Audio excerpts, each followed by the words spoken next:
Army Chief is the Chairman Chief of Staff. Matters concerning the Air Force and the Navy are directly dealt with by their respective chiefs of the government. And that is the Supreme. So the Supreme Committee has suggested that we have a Chief of Defence Staff who would be a 5-star general, who would not have forces directly under him. That is, he is not responsible for day-to-day running of the three services, but he would be a one-man point of contact with the government. He would advise the government on issues concerning the armed forces, issues concerning matters of national interest, national security, and he would, in effect, be in charge or have a say in how the three services would look at what their national priority should be, how the money which the government gives to the three services would be spent in terms of acquisition, what are the policy matters which are there which may not have the concurrence of all the three services. He would be a man who would be in charge of this. Now this somehow didn't find favor with the previous government. The bureaucracy, I will just come to that as to why they had some objections to this. The result was that the previous government sat on this proposal for only 10 years. Didn't do anything about it. They kept saying that we want consensus of this, because there is no consensus, we don't want, or we cannot appoint a chief of defence staff. So in 2012, they set up another committee, the National Committee, which was supposed to look at this whole thing all over again. And the National Committee, of course, after prodding by the previous government, now came up with another suggestion to say that instead of Chief of Defence Staff, we must have a permanent Chairman Chief of Staff Committee. It meant the same thing, but since a lot of time was wasted on this, and since the National Committee in 2012 came out with this suggestion, the government again said we need to have a consensus on this, and that is where the matter died a natural death as far as the previous dispensation was concerned. Now, this issue needs to be looked afresh. In any part of the world, if you go to, the services will always have differences. Whether it be the United States, whether it be the United Kingdom, any major superpower or any power, there's always a conflict between three services, because each one feels that he needs a certain amount of equipment and arms, he requires a certain amount of say what will happen. Priorities need to be set, what are the goals, what are the matters which concern the country in times of war, what will be the major thrust areas, how do we make sure that we capture maximum land or we can cause maximum damage to the any installations, etc. etc. These are issues which will always be bone of contention between three services. So what the US did in 1986 was, by an act of parliament, they said that look, we need to have a Chief of Defence Staff as far as the United States Armed Forces are concerned. And the same situation as existed then exists in our country even today. That is, we are not able to come to a consensus on what the Chief of Defence Staff or Chief of Staff Committee, etc., that particular person, what should be his role, what should be his priorities, how do we establish this particular thing. And I hope that the government of the day today will, by an act of parliament, once again enforce this particular appointment of all the three services, because it is required.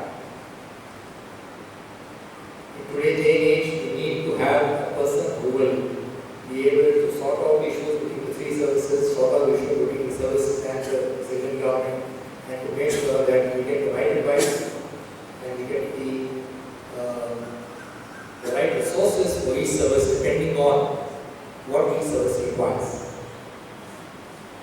I talked about the bureaucracy and why they are starting this whole issue. At present, what happens is that the chiefs of staff of individual services report to the Defence Secretary. The Defence Secretary in turn takes up the matter with the Defence Minister. And then the matter goes up to the Prime Minister and the Cabinet Committee on Security. What the Chief of Defence Staff or Chairman Chief of Staff Committee will do is that on matters which are purely military, there will be a direct link between him and the Defence Minister and upwards to the Prime Minister and the Chairman Chief of Staff Committee and the Cabinet Committee on Security. The Defence Secretary would be in charge of other matters regarding policies, regarding acquisitions, regarding the PRDO installations, and those matters, interministerial coordination, etc., etc. He was responsible for that. So, under the dispensation where the Chief of Defence Staff comes in, the Defence Secretary felt that his position would be undermined to a certain extent, that he would not be as powerful as he is today. And hence, the bureaucracy has been stalling this move for quite some time now. So, this is an area which we have to work on. This is an area which I feel that there is a need for, you can call it a Chairman Chief of Staff Committee permanent, or you can call it the Chief of Defence Staff, whichever name you give it. The idea being that we need to have a single point of contact between the military and the civilian government.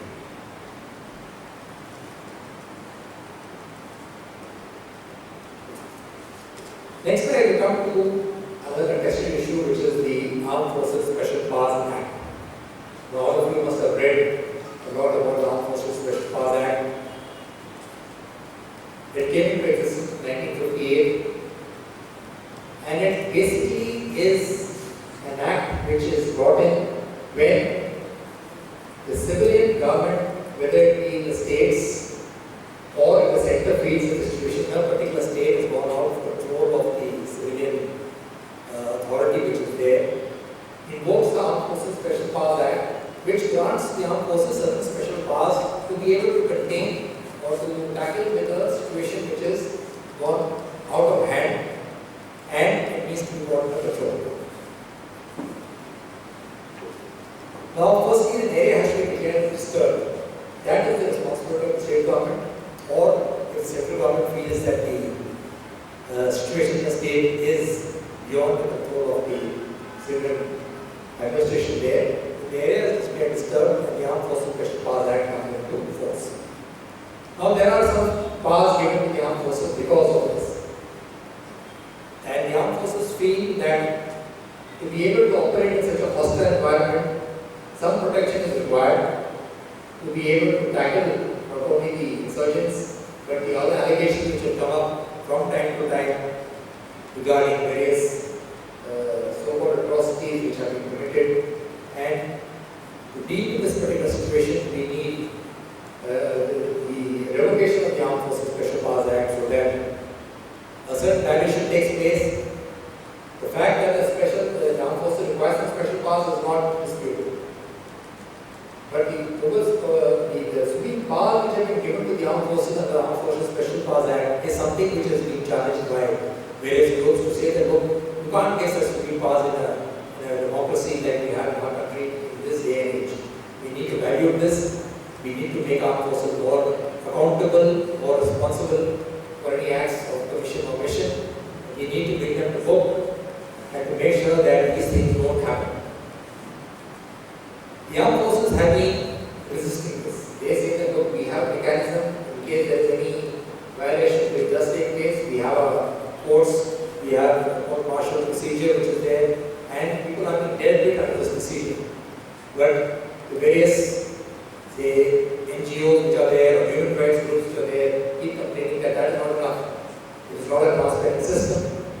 People get very lightly the kind of crimes they are supposedly committed, warrant higher form of punishment. So this is a very contentious issue. The armed forces have been resisting the dilution of the Armed Forces Special Powers Act. The government so far has been taking the side of the armed forces, but it's under tremendous pressure.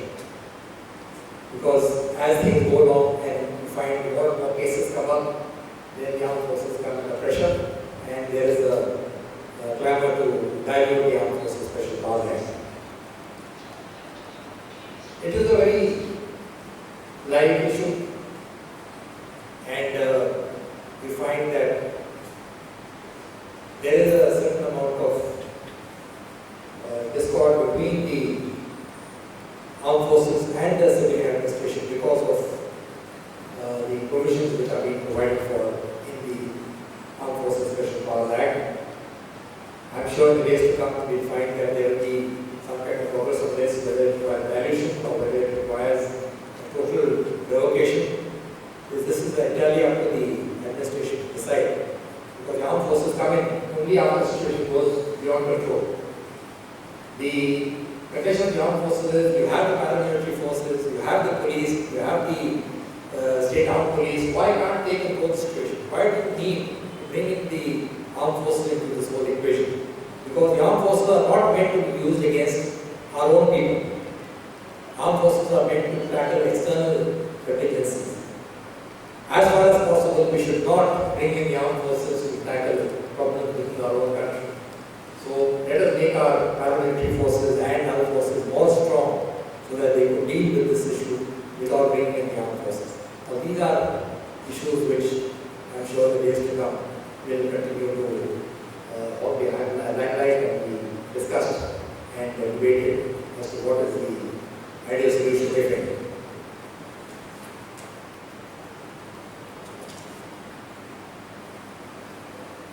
I'm glad there are a lot of representation from the ladies out here in the audience. So I will next come to the issue of women officers or women in the armed forces, which is another issue which has generated some kind of discussion in the last few years.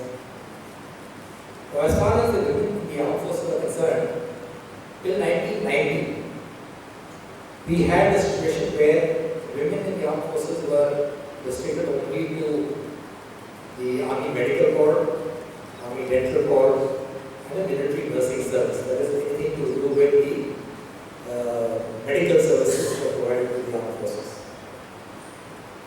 Other leading armed forces all over the world had inducted women not only as officers in their respective forces, but also as the enlisted personnel, that is officers below, that is personnel below officer rank. They had done this in various stages in various different countries. So in 1990, we took a decision, as far as the government is concerned, that we should induct women into the armed forces. And in 1990, the first batch started training, and the first batch was commissioned in the three services somewhere in 1992. Each service had its own induction policy. Basically, what was decided in the initial part was we keep it as a short service commission. The women would come to the armed forces as short service commission for initial period of 10 years, extendable to 14 years, depending on their willingness and depending on the performance of the officers once they joined the services. So it became 10 years, extendable to 14 years, but there was no permanent commission. That means you couldn't get a permanent commission in the armed forces. The men, on the other hand, had a choice. That means if the male officer joined short service commission, he was given a choice after 10 years. Do you want to get a permanent commission or do you want to retire as a short service commission officer? Now this particular facility was not available to the women officers. So when the first batch of 1992 came up to retirement in 2006, a few of them went to court to say that this is discriminating. You can't have a rule where you have one for the male officers and the other for women officers. And they challenged this particular ruling in the Delhi High Court, which the government committee challenged to say that look, the initial advertisement itself, we had said that there will be only short service. The people who joined the armed forces knew very well what they were getting into. And now, when they come to the retirement stage, now you can't challenge this particular rule because you want permanent commission. But the High Court took a different view. They said, no, you can't have two different rules. You can't have a different rule for male officers, you can't have another rule for female officers. So they declared that this initial batch, which was commissioned in 1992, those among the batch of 1992 who wanted permanent commission would be given this liberty of getting a permanent commission. So about 22 of them were given this option to say that look, we will offer you a permanent commission. Some of them accepted, some of them were already taken up jobs outside because this ruling came only in 2010. So in 2006 they already retired. Some of them moved on, some of them got jobs in various corporates in the country. Some of them started a family, so they didn't want to work. But some wanted to continue on the armed forces and some of them took up permanent commission. But the result was that the three services decided that we would not give permanent commission even to the male officers. That means now it will become the same rule for the next batch which was commissioned after 1992, that male officers and women officers would not be given permanent commission. So this rule has been scrapped. Short service commission officers now, the rule is that you will be a short service commission officer, and those who are permanent commission will get permanent commission right at the time of joining the services. So this is the situation as stands now. Women officers at the moment are taking only a short service commission, but there will be a change of ruling in a couple of years where they will be given permanent commission in some branches of the three services. Some branches meaning logistics branch, accounts branch, legal branch, maintenance. There are some branches like this in which the women officer will be given permanent commission. Not all branches. And that is where once again there is a certain amount of heartburn because the women officers feel that they are good enough to be able to serve in the combat arms of the three services, which is as far as the army is concerned, the infantry, the artillery and the armored corps. In the navy, to be on board ships, to be on board submarines, and in the air force, since they are already flying helicopters and transport aircraft, to be able to fly fighter aircraft as well. That is the point of contention at the moment. Women officers to say that look, we are good enough to be able to do that job as well. At the moment, the services are still resisting this. They are saying that the service conditions for women officers to be able to join these the combatant arms of the three services is not conducive. Putting a women officer on the front line where they will come into direct contact with the enemy in case they get captured. What will happen in that particular case is an embarrassment. Also, the harsh living conditions for an infantry officer, for a submariner or a submarine, or for a fighter pilot flying a fighter aircraft. The services have been resisting this to get women officers into the combatant arm of these three services. The government has been so far supporting the three services, but I am not sure what the future will hold.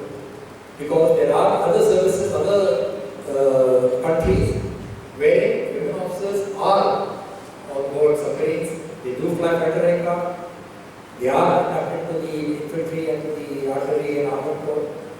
But however, when you come to a combat situation, whether it is the American forces in Afghanistan or Iraq, the British forces in Iraq, they are still very reluctant to put women officers in direct line of fire. They are still employed in situations where you are in a supporting role. That means you are not actually on the front line, but you are close to the front line. So whether that kind of situation will be permitted in our country as well is something which we have to look at in the future. The Pakistan Air Force came out with a sensational story that look, we have inducted one of our women officers to be a fighter pilot.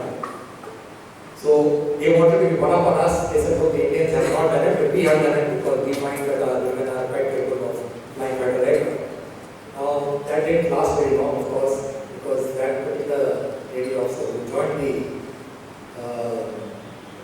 fighter fleet in Pakistan didn't last too long. She also quit and went home.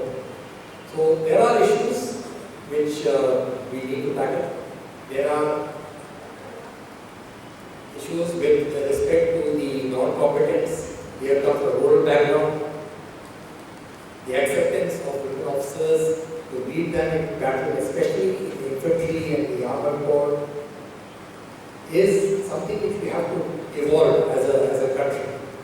The men don't accept lady officers so willingly because they feel that, look, if you are going to lead us, if you are an officer who is going to lead us in battle, you must be as good as us physically and be able to prove that, look, you will be able to take all the hardships among others. They feel that it is not possible at the moment. The women officers, of course, always challenge us. Give us a chance, we will prove that we are as good. So this is where it stands at the moment. The permanent commission for women officers is coming, but whether they will be inducted into the competent arms of the three services is a decision which will have to be taken in future. At the moment, they are not permitted to get the permanent terms of the three services.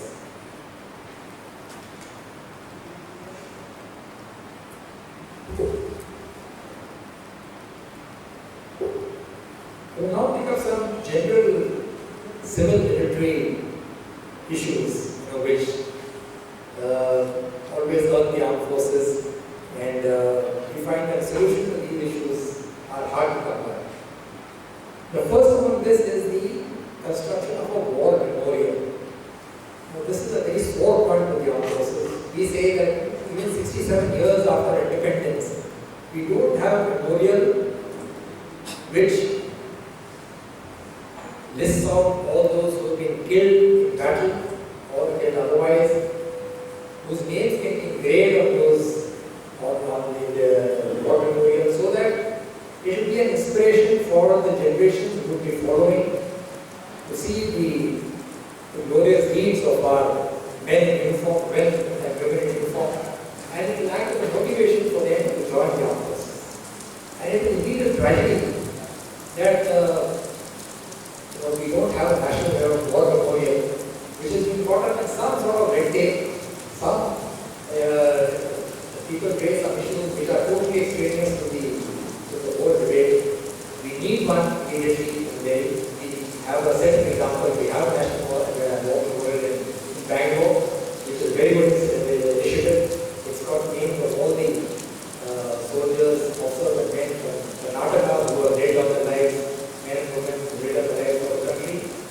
Such as the memorial does need to come up in Delhi as well, which can be an inspiration for future generations. That is an issue which needs immediate resolution. The present Prime Minister has said that we can look into this top priority and make sure that some kind of a suitable memorial is built which will meet the requirements of the armed forces. Next is the one rank, one pension. All of you must have heard this term, one rank, one pension. There's a lot of need generated. The point is that a person who joins the armed forces, he retires at a particular rank. Those who retired in say 1984 or 1996 or 2006 or retired today, all of them get different pensions for the same length of service and for the same rank. That means a person who retired in 1994 as a captain or as a major, he will get a certain amount of pension, which is about 60% of what a captain or major today retires and gets pension. Similarly with other ranks, similarly with person below officer rank, officers. So the convention of the armed forces always means that a person who retires in a particular rank with a particular length of service. Why can't we have a situation where everybody gets a uniform pension? And this issue has been going on for the last 3 years.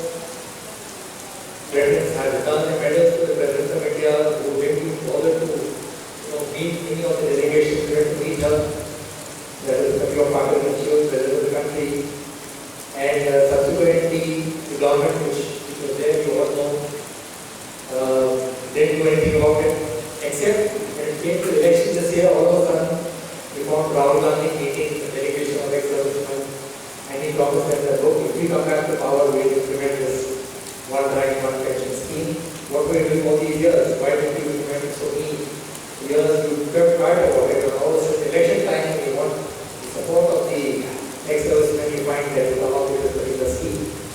But these are the main. The present government was also very stupidly disposed towards this. They said that we look into this and we will rectify the situation. And we hope that some solution is found to this particular contentious issue of one rank, one pension. Similarly, in the case with the incentives, monetary incentives which are given to officers and men who lay down the lives of the country.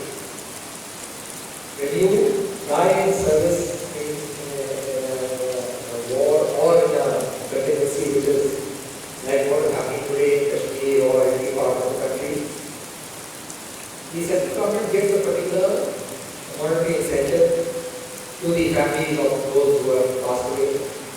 Similarly, the states also give a certain incentive to the armed forces families of persons who have passed away. But each government has got a different rule by itself. The Karnataka government may give X amount. The states of Punjab, Haryana, and Himachal Pradesh, being closer to the border that side, gives an amount which is 5 times, 10 times that particular amount. Some states like Bihar don't give anything at all. Now, this particular issue is one which rankles the armed forces. They say, look, if a person joins the Indian armed forces, why can't we have a uniform situation where, over and above what the state government or the central government gives, why can't the states also come to some sort of understanding to say that we will also give a certain amount, which will be uniform across the country and not very hugely in terms of the amount we give. But this is not favor. With the state government, they say that we, depending on our financial situation, we will give whatever is within our capacity to give. So that is where it stands today. There is no uniformity as far as this is concerned, and it is an issue with the armed forces. Last time come to an issue which happened in 2012, all of you may recall this particular incident. This concerns, at that particular point in time, Manthana was witnessing the age controversy was going on, he was going to court, and there was a movement of two battalions, one from Hisar and one from Agra, which was supposedly moving towards Delhi. I don't know if you recall this particular incident. However, it became such a big incident to say that, look, the military is going to overthrow the government just because the chief officer has got an issue with the government. We've got a court case in court, and hence, the armed forces are going to overthrow the government, etc., etc. And there was a big article in the Indian Express which came out, and just got some bureaucrat in the Ministry of Defense sort of gave it a little bit of wind, and it became a group. Let me assure you, gentlemen and ladies, that the armed forces of this country will never, ever step in to areas where they are not supposed. You have the finest men and officers you will ever get anywhere in this world. They will never, ever do anything which will bring down the honor and prestige of the armed forces. We take it as, well, I've served the army as a year for 40 years. We don't ever preach that we will take over the duties which are not rightfully ours. We will always work under the present government. We will take orders, but we will take only rightful orders. If the orders are not something which we can be upheld, we will not obey them. That is, we will not act on the women and families or other particular individual or something which we will say. We will take orders which are in the national interest, which concern the country as a whole and for the well-being of the country. And that's it. Nothing beyond. So I hope successive governments will put these issues as and when they arise, they should be kept in the bud. There should be no case for the Prime Minister and the Defense Minister at that particular point in time to keep quiet, let this issue linger on to say that look, there was an issue that was part of the going forward. There were weak movements, there was no need for a common government, but yet it was still a river drive which was raised at the point in time. It was totally unfounded. So we hope that the 67 years after independence, these issues concerning the military and the civilian governments are put to rest. There should be a healthy relationship between the two, and there is a need for understanding each other and to make sure that these controversies don't arise in the future. So 46:30, so I will take only one last point before I go to the house to the question, and that is regarding to 821. It has been referred to as a flying coffin in various articles which have come up and various discussions that come up. When I joined the Air Force in 1972, the first aircraft I flew was the MiG-21. I have over 2,500 hours of flying on MiG-21,